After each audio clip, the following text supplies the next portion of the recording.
Pour communiquer sur le MOOC, l'équipe Louvre 3X a assez bien utilisé les réseaux sociaux et ils se sont avérés assez efficaces. Ça paraît assez évident aujourd'hui, mais il est vrai que ça participe d'une caisse de résonance qui s'avère quand même assez utile. Il y a eu plusieurs canaux de communication, mais au sein de l'hôpital où je travaille, à Saint-Luc, il y a quand même 5000 personnes qui y travaillent. Tout l'intranet de Saint-Luc a fait la promotion, grâce au service de communication, du MOOC. Et ça a permis d'avoir beaucoup d'inscriptions et de faire connaître auprès de l'ensemble de l'hôpital ce projet original. J'ai eu la chance de pouvoir compter sur les services d'une assistante qui manipulait beaucoup mieux que moi Facebook, Twitter et le reste. J'ai pas fait beaucoup de travail de publicité, ça s'est fait un peu de bouche à oreille, je pense, DX. En fait, je pense que le système touche tellement de monde qu'il y a à chaque fois des milliers et des milliers de personnes qui s'inscrivent, pas nécessairement qui terminent le cours. Je reçois des mails de gens du monde entier qui apprécient, qui ont vu parfois les capsules sur YouTube et pas sur le MOOC, et puis qui s'intéressent au MOOC. Donc là, je pense qu'il faut être simplement présent par les médias habituels et les réseaux sociaux. Ce qui m'a impressionné beaucoup, c'est l'engouement et l'enthousiasme de beaucoup d'apprenants à propos d'un forum qu'on avait lancé au sujet du logo de notre MOOC. C'était un dragon un peu stylisé avec différentes symboliques. Et j'ai vu vraiment, et mes collègues aussi l'ont vu, une très grande... Voilà, un très grand engouement, un très grand enthousiasme et une haute qualité des réponses de beaucoup d'apprenants à ce sujet. Gérer un grand groupe d'apprenants qui participent à des forums, qui réagissent les uns aux autres est parfois compliqué dans une matière comme les droits de l'homme ou certains sujets comme le blasphème, comme l'orientation sexuelle, comme les droits de la femme sont parfois polémiques. Et par conséquent, il a fallu parfois intervenir dans des forums pour remettre un peu d'ordre dans le chaos de la discussion.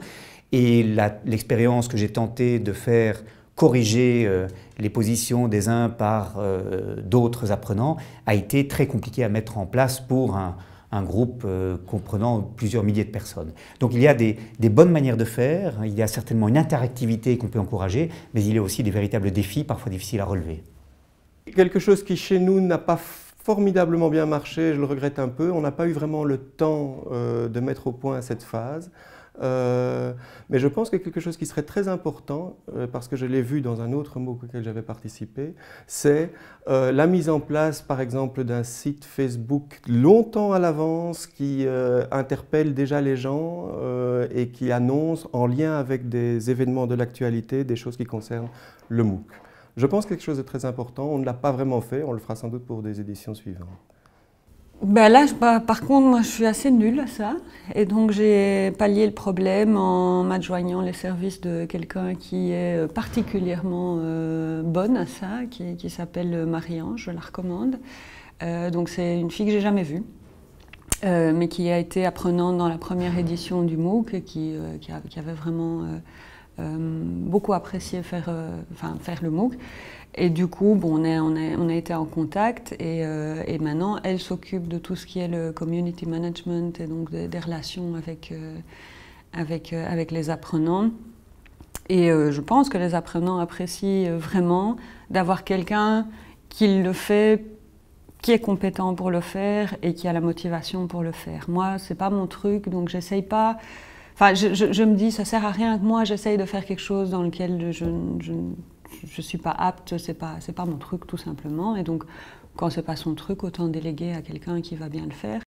Je pense qu'il faut séparer les apprenants internationaux pour lesquels le forum de discussion est vraiment ce courant régulier qui permet de faire poursuivre la motivation, des étudiants de l'auditoire où c'est la juste confrontation entre le MOOC d'un côté et les cours en auditoire de l'autre qui crée vraiment aussi la poursuite de cette motivation autour du MOOC. Le fait d'interagir avec les étudiants est très important.